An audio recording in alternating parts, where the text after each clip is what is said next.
Hello, my name's Michael Conneely and this video is about Pluto. Pluto, our shadow or our power. And it's actually part 6, the final part of our October 2020 Astrology and Healing Newsletter.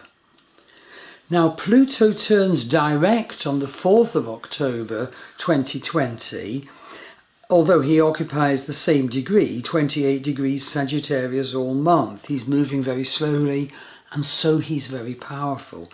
And this is in Uttarashada Nakshatra.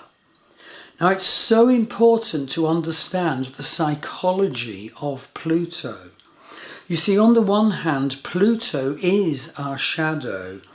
And into our shadow we bury all that we are ashamed of about ourselves, including possibly even the better, higher, more radiant self that we have, but our family told us, oh no, you cannot manifest that one. That can be buried into the shadow too.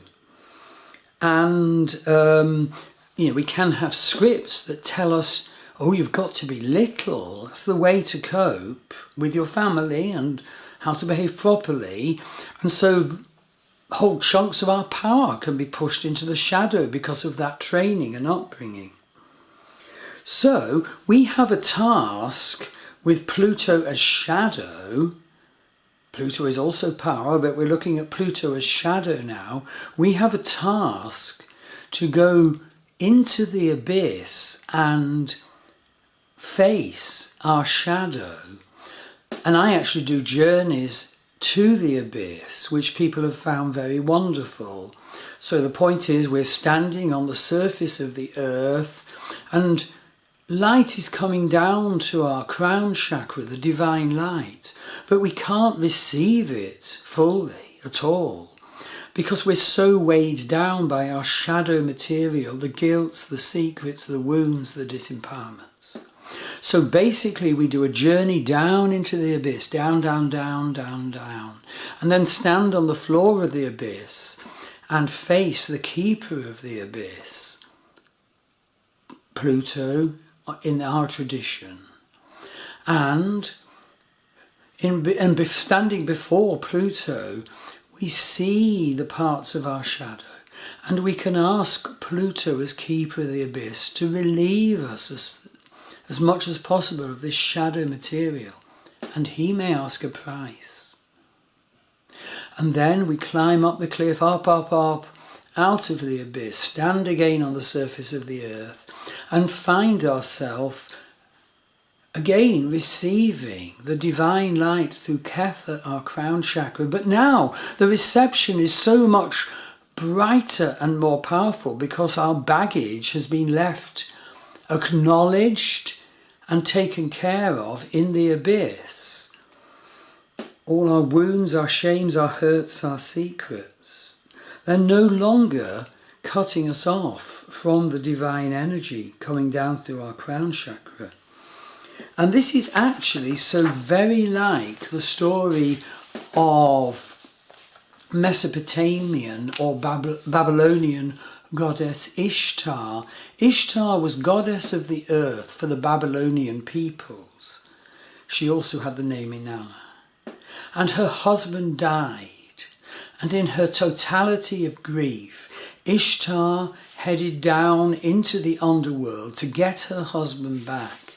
And she went through gateway after gateway where the little gateway guardians demanded something of her to let her through each of the gateways, one after the other, as down, down, down she went, so that she arrived at the bottom of the abyss, naked and bereft. And there she faced her sister Ereshkigal, who is the goddess of the underworld. And what did Ereshkigal do?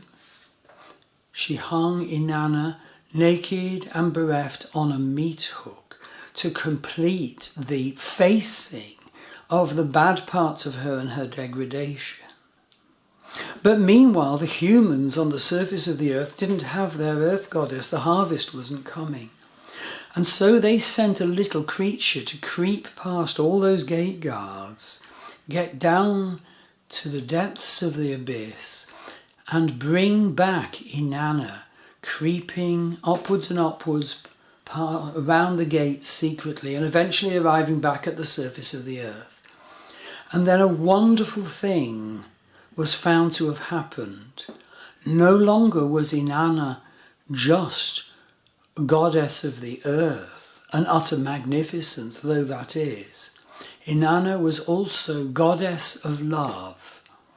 So I've told you all about this to ask you to do shadow work. We all need to do shadow work, particularly at this time when Pluto is so powerful, indeed conjunct Jupiter and pitting himself against Saturn and about to move into Capricorn. So I hope this has been helpful. I want to also add a footnote, a sort of related footnote about Chiron in October 2020. So Chiron retrogrades from 13 degrees to 12 degrees Vedic Pisces in October. That's in Purvashada Nakshatra. And in Western tropical zodiac, it's from 7 Aries to 6 Aries. Note that Chiron in the heavens is opposite the Sun exactly at the start of October. So that is an energy where woundedness becomes palpable and can be worked with and can be felt. And it's felt with the golden purpose of getting us to notice our wounds surfacing and work with them and heal them. And Chiron, the wounded healer, is such a wonderful energy. I can't now detail all the wonderful, incredible Chiron healings I have seen when Chiron transits a house in one's birth chart or transits aspect in one of one's natal planets. So please do check out which house in your Vedic birth chart and which sign Chiron is now transiting through in Pisces, in Vedic Pisces. What's the nature of that house? What planets in your birth chart is Chiron aspecting to and bringing a healing crisis to, very probably? Identify the stuff you have to heal. Notice what you notice and say, yes, I need to heal that. I have seen such wonderful healings. And again, get a reading from me about these Pluto and Chiron issues. Go to my Starwheel Astrology buy page. And as I said, my wife Maggie Pashley does a huge array of online wonderful healing modalities from her website, www.maggiepashley.com. Is the stuff you need to heal in the sign, house, and the planets that Chiron is aspecting now? Check it out. Do the Chiron work if that's needed. Thank you.